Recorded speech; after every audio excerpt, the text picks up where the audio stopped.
कैसे आप लोग ठीक ठाक हैं? उम्मीद करता हूँ स्टूडेंट्स आप ठीक ठाक होंगे। स्टूडेंट्स आज जो हमारा चैप्टर है वो है consumer producer surplus and market efficiency. उसी से रिलेटेड आज हमने नेक्स्ट टॉपिक स्टार्ट करना है। तो लास्ट लेक्चर के अंदर मैंने आपको स्टूडेंट्स कंज्यूमर सरप्लस के बारे में बताया था।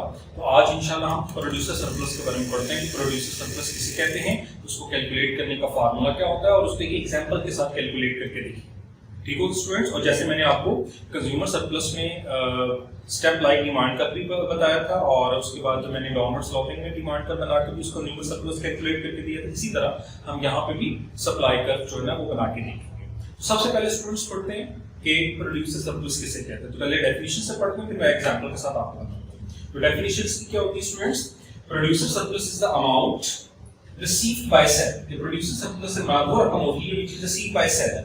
तो सेलर कौन सी रकम रिसीव करते हैं? कब से रिसीव करते हैं? जो प्रोडक्ट मार्केट में वो बेचता है। तो बेचने के बाद जो पैसे रिसीव करते हैं उसकी बात क्या है? तो amount receive by seller minus cost of production और अमाउंट विलिंगनेस टू सेल।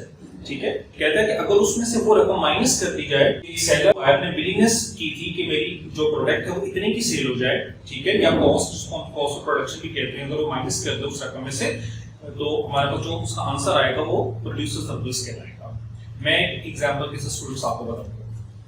फर्ज करें स्टूडेंट्स एक सेलर है जो कि मार्केट में प्रोडक्ट जो है ना मार्केट में सेल कर रहा है। तो जाने पता है जब वो मार्केट में सेल कर रहा होता है स्टूडेंट्स, उसकी इसके ऊपर कॉस्ट भी लगी होती है उसको बनाने के ऊपर। ठीक है, तो उसने एक माइंड के अंदर एक एस्टिमेट किया होता है कि मैंने ये जो प्रोडक्ट है वो इतनी की मार्केट में सेल करनी है, यानी इस अमाउंट तक मैंने मार्केट में सेल करनी है। अज्यूम कर लेते हैं कि अमाउंट विलिंगनेस टू सेल, यानी एक प्रोडक्ट है और सेलर का ये एस्टिमेट है कि यार मैंने इस प्रोडक्ट को 100 रुपए तक लाजमी बेचना है। ये उसके माइंड के अंदर एक एस्टिमेट है कि यार मैंने 100 तक जो ना वो उसको सेल कर देना है। लेकिन जब वो प्रोडक्ट मार्केट में सेल करता है तो पता चलता है कि अमाउंट रिसीव्ड बाय सेलर, जब उसने मार्केट में उस प्रोडक्ट को सेल किया तो पता चला कि सेलर ने वो 150 में सेल कर दिया। अब उसने स्टूडेंट्स माइंड के अंदर एस्टिमेट कितना लगाया था कि मैंने कितने तक का उसको सेल करना है? 100, लेकिन उसने कितने का सेल कर दिया? 150 का। ठीक है, इसका मतलब है कि जो 50 है स्टूडेंट्स ये उस सेलर के लिए क्या हो गया? Producer surplus. क्लियर हो गया स्टूडेंट्स? अब यहां से हम एक फार्मूला कैलकुलेट कर सकते हैं। ठीक हो गया, मैं अब आपको इसका फार्मूला बताता हूं स्टूडेंट्स। तो यहां से हमें एक फार्मूला मिल गया। If we want to calculate the producer surplus it is equal to amount received by seller minus amount willingness to sell। अब मैं स्टूडेंट्स एक और एग्जांपल के साथ आपको बताता हूं। फर्स्ट करें स्टूडेंट्स एक सेलर है जो कि गाड़ी जो है वो मार्केट में सेल करता है। तो उस सेलर ने एक एस्टिमेट किया कि यार जो गाड़ी है वो मैंने जो है वो 5 लाख रुपए तक सेल कर देनी। मैंने उसने एक बजट बनाया, एक एस्टिमेट किया कि यार मैंने 5 लाख तक इस गाड़ी को सेल मार्केट में कर देना है। ठीक है, लेकिन जब उसने उस गाड़ी को मार्केट में सेल किया तो वो कितने की सेल कर दी? उसने 6 लाख रुपए की। अब उसने एस्टिमेट कितना लगाया था कि मैंने कितने की सेल करनी है? 5 लाख तक की सेल कर दी। तो उसने सेल कितने की कर दी? 6 लाख रुपए की, ज्यादा की सेल कर दी ना। तो इसका मतलब ये है कि जो 1 लाख रुपए का डिफरेंस है वो उस प्रोड्यूसर को क्या हो गया? सरप्लस। क्लियर हो गया स्टूडेंट्स? हमने क्या पढ़ा सबसे पहले कि प्रोड्यूसर सरप्लस क्या होता है? तो प्रोड्यूसर सरप्लस से मुराद वो अमाउंट होती है which is received by seller after selling the product in the market minus the amount which willingness to sell. ठीक है, यानी वो रकम जो प्रोड्यूसर ने एक एस्टिमेट लगाया होता है, अगर उस रकम को हम उस अमाउंट में से माइनस कर दें जितने की उसने एक्चुअली उसको सेल की है, तो जो डिफरेंस निकलेगा उसको स्टूडेंट्स वो क्या कहलाएगा? Producer surplus. Students consumer surplus की तरह हम यहाँ पर भी एक एग्जांपल्स लेंगे। जैसे मैंने वहां पे 4 बार लिए और उनकी एस्टिमेशन कैलकुलेट की, फिर वहां से हमने डिमांड कर बनाया। इसी तरह मैं यहाँ पर भी एक एग्जांपल लेकर, ठीक है, जिसमें हम 4 सेलर्स ले लेंगे और उनकी विलिंगनेस टू सेल देखने की क्या थी और उससे फिर एक स्केड्यूल बनाएंगे और फिर एक स्टेप सप्लाई कर बनाकर देखते हैं। तो अब मैं आपको फर्दर एग्जांपल के साथ अब स्टूडेंट्स एक एग्जांपल के साथ मैं इसको एक्सप्लेन करता हूं कि प्रोड्यूसर सरप्लस क्या होता है। अज्यूम कर लेते हैं स्टूडेंट्स कि हमारे पास चार तरह के सेलर्स हैं जो कि एक पार्टिकुलर प्रोडक्ट मार्केट में सेल कर रहे हैं और चारों ने उस प्रोडक्ट को सेल करने के लिए एक एस्टिमेट लगाया हुआ है कि हमने इस प्रोडक्ट को कितनी अमाउंट तक सेल करना है। ठीक है, हमारे पास सेलर्स आ गए स्टूडेंट्स और दूसरा क्या आ गया हमारे पास, अमाउंट विलिंगनेस टू सेल, जिसको हम स्टूडेंट्स कॉस्ट भी कहते हैं, याद रखना आपने। तो मैंने चार तरह के सेलर ले ली, ए बी सी और डी। अब मैं अज्यूम करता हूं कि ये चारों एक ही प्रोडक्ट प्रोड्यूस कर रहे हैं, एक जैसी प्रोडक्ट प्रोड्यूस कर रहे हैं और चारों ने अपना अपनी कॉस्ट के मुताबिक एक एस्टिमेट लगाया हुआ है कि यार मैंने इस प्रोडक्ट को इतनी अमाउंट में सेल कर देना। अज्यूम कर लेते हैं कि ए विलिंग है उस प्रोडक्ट को 50 रुपीस तक सेल करने के लिए, बी विलिंग है इस प्रोडक्ट को 40 तक, यानी वो कहते हैं कि अगर मुझे 40 रुपए मिल गए तो मैं इस प्रोडक्ट को मार्केट में सेल करूं। सी विलिंग है स्टूडेंट्स 30 रुपीस के अंदर उसको प्रोडक्ट को सेल करने के लिए और डी विलिंग है 20 रुपीस तक उस प्रोडक्ट को मार्केट में सेल करने के लिए। तो मैंने चार तरह के सेलर्स ले लिए और उनकी हमने एक पार्टिकुलर प्रोडक्ट की एस्टिमेशन लगा ली कि चारों कहां तक उस प्रोडक्ट को मार्केट में सेल करने के लिए एग्री है। अब इस एग्जांपल की मदद से स्टूडेंट्स हम सप्लाई कर्व बनाएंगे। आपको मैं बता दूं कि याद रखना आपने कि कंज्यूमर जो सरप्लस है it is related with the demand curve. ठीक है, मैंने आपको बताया था। तो प्रोड्यूसर सरप्लस किससे रिलेट करता है, सप्लाई कर्व के साथ। तो सप्लाई कर्व बनाने से पहले हम उसका एक स्केड्यूल बनाते हैं, यानी हम क्या करते हैं इस एग्जांपल को मद्देनजर रखते हुए ये जो क्वांटिटी सप्लाई कैलकुलेट करते हैं और फिर वहां से स्टेप लाइक सप्लाई डायग्राम बना के दिखाता हूं आपको स्टूडेंट्स। तो अब हम क्या करेंगे, using the supply curve to measure producer surplus। ठीक हो गया स्टूडेंट। सबसे पहले इस एग्जांपल की मदद से हम एक स्केड्यूल बनाते हैं जहां से हम क्वांटिटी सप्लाई कैलकुलेट करेंगे। तो हमारे पास स्टूडेंट्स तीन कॉलम है। इन तीन कॉलम में से सबसे पहला कॉलम हमारा किस चीज का होगा, प्राइस, कि उस प्रोडक्ट की प्राइस की रेंज क्या होगी। दूसरे नंबर पे उस प्राइस के अंदर कौन कौन से सेलर्स हैं जो बेचने के लिए एग्री है। और तीसरे नंबर पे उसी की मदद से हम स्टूडेंट्स क्या कैलकुलेट करेंगे, क्वांटिटी सप्लाई। अब स्टूडेंट्स हम अज्यूम कर लेते हैं ये हमने जो यहाँ पे अमाउंट लिखी है उनकी विलिंगनेस टू सेल है। अब हम अज्यूम कर लेते हैं कि मार्केट के अंदर अगर प्राइसेस की वेरिएशन होती है, उस प्राइसेस की वेरिएशन पर इनमें से कौन कौन से सेलर्स हैं जो उस प्रोडक्ट को मार्केट में सेल करने के लिए क्या है। अज्यूम कर लेते हैं स्टूडेंट्स अगर उस प्रोडक्ट की प्राइस ₹50 और मोर, ठीक है। अब स्टूडेंट्स मुझे बताएं कि अगर उस प्रोडक्ट की प्राइस ₹50 और मोर हो जाए, यानी 50 या 50 से ज्यादा हो जाए, तो इन चारों में से कौन कौन एग्री है उस प्रोडक्ट को सेल करने के लिए। चलिए हम देखते हैं। अब स्टूडेंट्स देखें ए कितनी अमाउंट में उसको सेल करने के लिए एग्री है, 50। ठीक है, इसका मतलब है कि इस कैटेगरी में ये भी आता है कि अगर उसकी प्राइस 50 हो जाए तो ए से एग्री, क्योंकि वो ऑलरेडी एग्री। बी तो कहता था 40 में मिल जाए, मुझे 40 रुपए में मिल जाए तो मेरे लिए काफी है। ठीक हो गया। तो अब अगर उसकी प्राइस 50 हो जाती है, इसका मतलब है कि बी भी एग्री। सी 30 रुपीस में उस प्रोडक्ट को बेचने के लिए एग्री था और डी 20 में। इसका मतलब ये है कि अगर उस प्रोडक्ट की प्राइस 50 या 50 से ज्यादा हो जाती है तो चारों सेलर ही इस बात पर एग्री हैं उस प्रोडक्ट को सेल करने के लिए। तो हमारी क्वांटिटी सप्लाई कितनी होगी, 4। क्लियर हो गया स्टूडेंट्स। अगर उस प्रोडक्ट की प्राइस हो जाए ₹42, ₹50, ठीक है।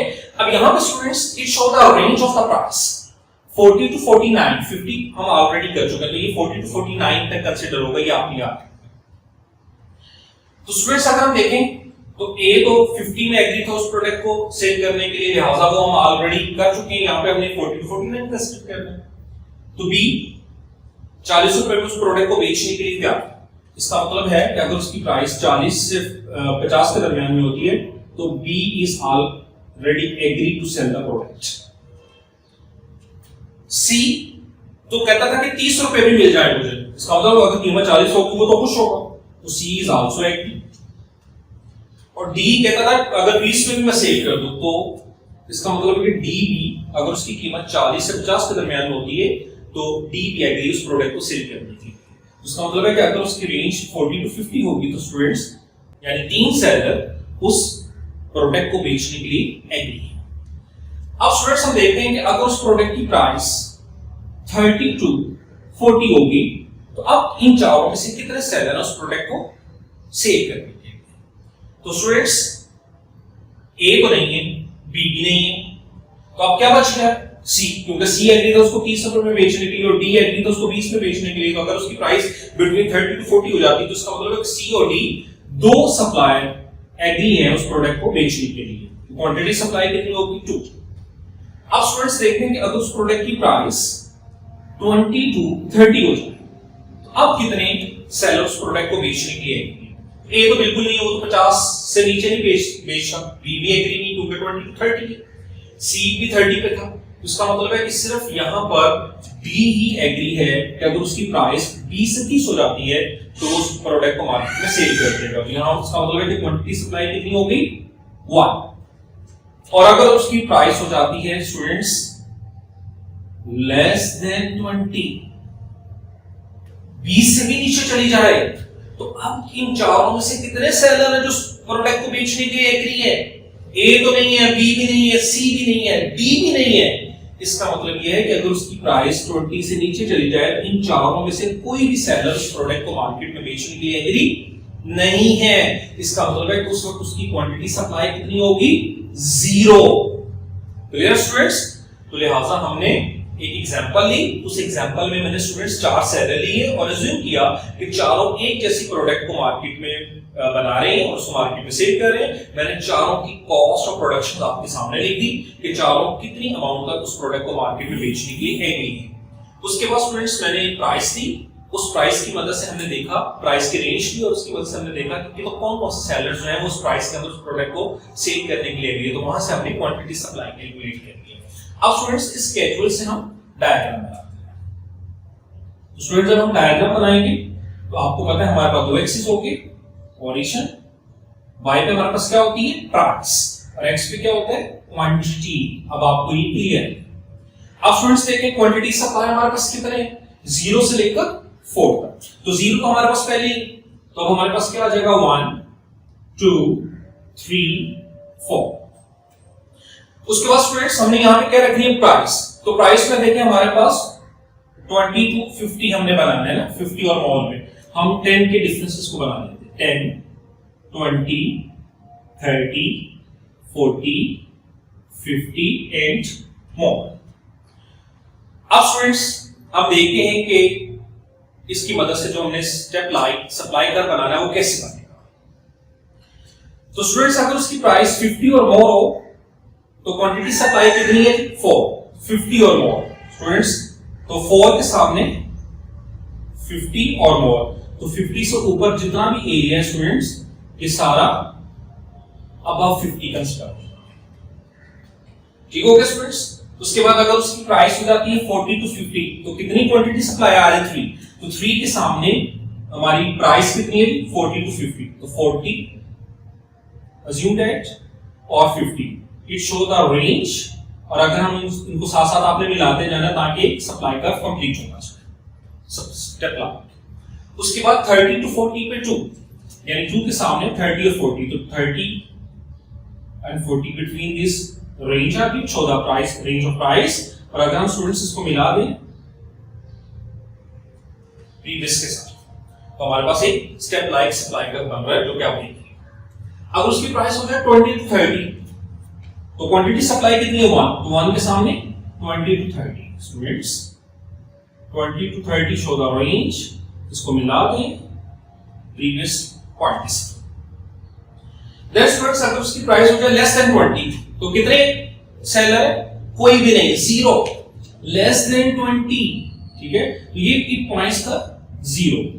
तो इट शोज लेस देन 20। ठीक हो गया स्टूडेंट्स?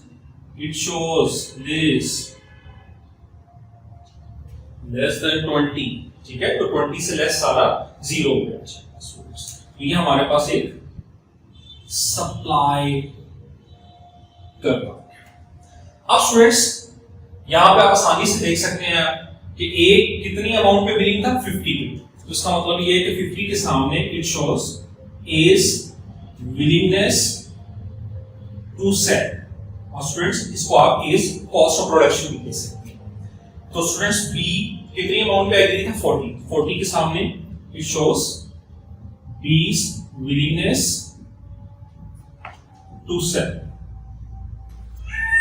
सी जो है वो 30 पे एग्री थी स्टूडेंट्स, 30 के सामने सीज विलिंगनेस टू सेल। और 20 के सामने students it shows these willingness to sell. तो स्टूडेंट्स हमने क्या किया, तो स्टूडेंट्स मैं थोड़ा सा आपको रिवाइज करवा देता हूं। तो आज हमने जो पढ़ा अभी तक वो प्रोड्यूसर सरप्लस के बारे में पढ़ा। ठीक है, कि प्रोड्यूसर सरप्लस कहां पे होता है। उसके बाद फिर हमने स्टूडेंट्स एक एग्जांपल ली, उसमें हमने 4 तरह के सेलर्स ले लिए और हमने देखा कि वो चारों जो हैं वो एक पार्टिकुलर प्रोडक्ट मार्केट में बना के सेल कर रहे हैं और उन्होंने एक एस्टीमेट लगाया हुआ है कि उस प्रोडक्ट को वो कितनी अमाउंट तक मार्केट में सेल करने के लिए विलिंग है। तो ये हमने खुद से अज्यूम कर लिया। फिर स्टूडेंट्स इस एग्जाम्पल की मदद से हमने टेबल बनाया। उस टेबल में हमने प्राइसेस की रेंज से क्वांटिटी सप्लाई कैलकुलेट की और उस क्वांटिटी सप्लाई और प्राइस की मदद से मैंने आपको एक स्टेप लाइक सप्लाई कर्व बना के दिखाया। ठीक हो गया स्टूडेंट्स? अब इसी स्टेप लाइक सप्लाई कर्व के ऊपर स्टूडेंट्स मैं आपको प्रोड्यूसर सरप्लस कैलकुलेट करके दिखाता हूं। स्टूडेंट्स अब हम यहीं से एक प्रोड्यूसर सरप्लस कैलकुलेट करते हैं। उसके लिए अज्यूम कर लेते हैं कि if price is equal to ₹30, हम अज्यूम कर लेते हैं कि मार्केट में जो हमने 4 सेलर्स लिए थे तो उस प्रोडक्ट को मार्केट में सेल करने के लिए लिए थे, हम अज्यूम कर लेते हैं कि मार्केट में एक प्राइस सेट होगी 30 रुपए। अगर प्राइस 30 रुपए हो जाती है तो ए तो विलिंग नहीं था 30 पे बेचने के लिए, बी भी नहीं था। ठीक है, सी को भी उसमें कोई सरप्लस नहीं है, पूरा पूरा आ रहा है। अगर हम डी के पॉइंट ऑफ व्यू से देखें स्टूडेंट्स, डी के पॉइंट ऑफ व्यू, तो डी कितनी अमाउंट में उस प्रोडक्ट को बेचने के लिए एग्री था, 20 रुपीस के अंदर। ठीक हो गया? ठीक है, लेकिन मार्केट में प्राइस कितनी है, 30। अब ये देखें स्टूडेंट्स, मार्केट में प्राइस कितनी होगी, 30, और वो कितने में बेचने के लिए एग्री था, 20 पे। तो इसका मतलब ये है कि बिटवीन 20 और 30 ये डी का क्या हो गया स्टूडेंट्स, सरप्लस। इसको हम कहते हैं डी प्रोड्यूसर सरप्लस। क्लियर है स्टूडेंट्स? मैंने आपको क्या कहा, हमने अज्यूम कर लिया कि मार्केट में प्राइस सेट होगी तो हमने उसके मुताबिक उसका डी का सरप्लस कैलकुलेट कर लिया, क्योंकि ए, बी और सी उस प्राइस पे मार्केट में बेचने के लिए एग्री नहीं थे और उनका सरप्लस कैलकुलेट नहीं हो रहा था। लेकिन क्योंकि डी जो है वो 20 तक उस प्रोडक्ट को बेचने के लिए एग्री था और अगर मार्केट में प्राइस 30 हो जाती है तो आपने देखा कि जो 10 रुपए का सरप्लस है वो डी को हो गया। ठीक, क्लियर हो गया स्टूडेंट्स?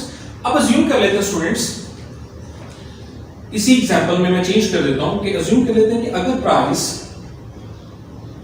40 हो जाती है, अगर प्राइस 40 हो जाए तो अब किस किस को सरप्लस होगा और मार्केट में टोटल प्रोड्यूसर सरप्लस क्या होगा।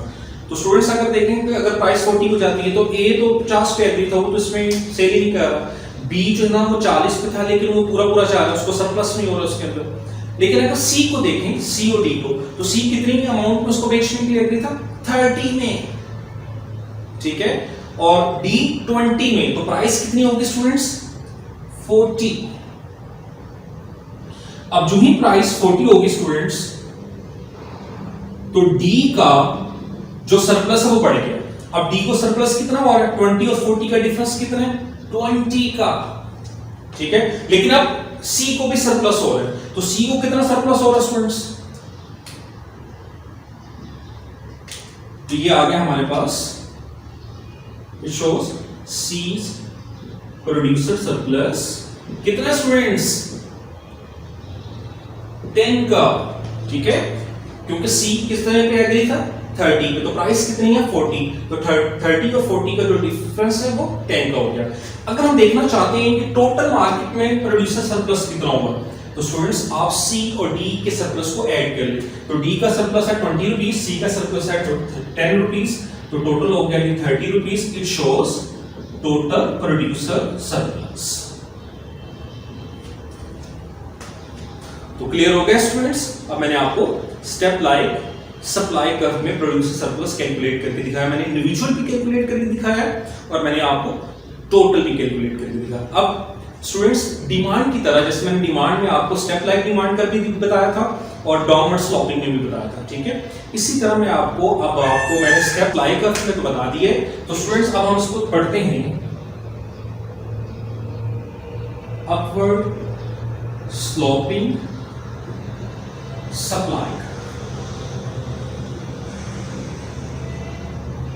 तो स्टूडेंट्स क्या करते हैं, हम एक डायग्राम बना लेते हैं, ओरिजिन, प्राइस, क्वांटिटी। अब स्टूडेंट्स अपवर्ड कैसे बनता है, अब आपको सप्लाई कर्व आता है students, assume that it is supply curve. अब स्टूडेंट्स देखते हैं कि अपवर्ड स्लोपिंग सप्लाई कर्व में प्रोड्यूसर सरप्लस हम कैसे कैलकुलेट करेंगे। तो मैंने एक अपवर्ड स्लोपिंग सप्लाई कर्व बना लिया, ठीक है। अब स्टूडेंट्स ये सप्लाई कर्व क्या शो कर रहा है, ये शो कर रहा है कि प्रोड्यूसर इस पॉइंट पर भी उस प्रोडक्ट को बेचने के लिए एग्री है, इस पॉइंट पर भी उसको बेचने के लिए एग्री है, इस पॉइंट पे बेचने के लिए एग्री है। अज्यूम कर लेते हैं कि मार्केट में एक प्राइस सेट हो जाती है, हम एक पॉइंट के लिए फर्स्ट करें, मार्केट में प्राइस सेट हो जाती है P1 और वहां पे क्वांटिटी है Q। अब प्रोड्यूसर, और इसको हम शो भी कर देते हैं ना, ये A, B और C। अब मैंने आपको क्या कहा कि प्रोड्यूसर तो A पॉइंट पे उसको बेचने के लिए एग्री था, और जो जो ये अपवर्ड होता जा रहा है उसकी विलिंगनेस टू सेल शो कर रहा है, ठीक हो गया स्टूडेंट्स। देखिए मार्केट में प्राइस क्या सेट हुई, P1, तो the area below the price and above the supply curve, it shows producer surplus. क्या बताया मैंने students, the area below the price and above the supply curve show producer surplus. ये students याद रखना, क्यों, because the height of the supply curve show the willingness to the sell। Students, जो height of supply curve है वो seller की willingness को show करता है कि वो यहाँ इस प्राइस पर उस मार्केट में उस प्रोडक्ट को बेचने के लिए एग्री है। क्लियर हो गया स्टूडेंट्स। मैंने क्या बताया, the area below the price and above the supply curve show the producer. Clear हो गया स्टूडेंट्स। तो अब मैंने आपको अपवर्ड स्लोपिंग सप्लाई कर्व से भी इसको कैलकुलेट करके दिखा दिया। अब स्टूडेंट्स हमने कंज्यूमर सरप्लस भी पढ़ ली है, प्रोड्यूसर सरप्लस भी पढ़ ली है। हम देखते हैं कि अगर मार्केट में हम टोटल सरप्लस कैलकुलेट करना चाहते हैं तो वो कैसे कैलकुलेट करेंगे। अब स्टूडेंट्स हमने कैलकुलेट करना है टोटल सरप्लस। तो टोटल सरप्लस मार्केट में किसके इक्वल होगा, consumer surplus plus producers surplus. अगर दोनों के सरप्लस को ऐड कर दें स्टूडेंट्स तो मार्केट में क्या बन जाएगा, टोटल सरप्लस। क्लियर हो गया। अगर हम इसको मजीद देखना चाहते हैं, आप इसमें आपको पता है स्टूडेंट्स, अगर हम देखना चाहते हैं कि कंज्यूमर सरप्लस क्या था, स्टूडेंट्स मैंने आपको कंज्यूमर सरप्लस का क्या फॉर्मूला लिखवाया था, ठीक है, amount willingness to pay minus amount actually paid by buyer। ये याद रखें स्टूडेंट्स, यानी अमाउंट बायर कितना बिलिंग उसको पे करने के लिए उसमें माइनस कर दे जो एक्चुअली पे कर रहा है। ये मैं आपको ऑलरेडी पढ़ा चुका हूं। और अगर हम देखें प्रोड्यूसर सरप्लस, इसका फार्मूला हमने क्या पढ़ा है स्टूडेंट्स, इसका हमने पढ़ा है amount received by seller minus cost of production भी लिख सकते हैं, या अमाउंट विलिंगनेस टू सेल। अब अगर स्टूडेंट्स हम टोटल सरप्लस में कंज्यूमर सरप्लस और प्रोड्यूसर सरप्लस की जगह उनकी वैल्यूज पुट करें तो ये क्या बन जाएगा? तो ये बन जाएगा total surplus equal to consumer surplus की जगह क्या आ जाएगा?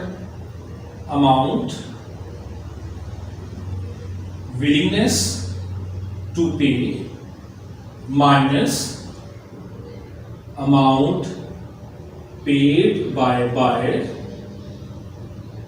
प्लस आगे क्या है? Producer surplus. तो प्रोड्यूसर अगर दरम्यान में प्लस है तो आगे हम ऐसे लिख सकते हैं क्योंकि प्लस जो है वो अंदर साइन को चेंज नहीं करता। तो प्रोड्यूसर सरप्लस के आगे क्या आ गया? Amount received by seller minus amount willingness to sell or cost of production. अब देखें students, amount paid by buyer, amount receive by seller, जितनी बायर पे कर रहा है जितनी रिसीव कर रहा है ये तो कैंसिल हो गए। तो अगर हम ओवरऑल टोटल सरप्लस कैलकुलेट करना चाहते हैं तो it is equal to amount willingness to pay minus amount willingness to sell. Clear हो गया स्टूडेंट्स? मैंने अब आपको मार्केट में टोटल सरप्लस कैलकुलेट करने का तरीका भी बता दिया कि टोटल सरप्लस अगर हम मार्केट में कैलकुलेट करना चाहते हैं equal to consumer surplus plus producer surplus. तो कंज्यूमर सरप्लस का फार्मूला भी आता है, प्रोड्यूसर सरप्लस का फार्मूला भी हमें आता है, दोनों की जगह उसकी वैल्यूज लगा दी मैंने।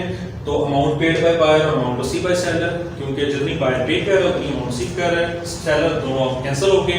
तो बाकी अब ओवरऑल अगर हम उसका फार्मूला देखना चाहते हैं तो ये बन जाएगा amount willingness to pay minus amount willingness to cell.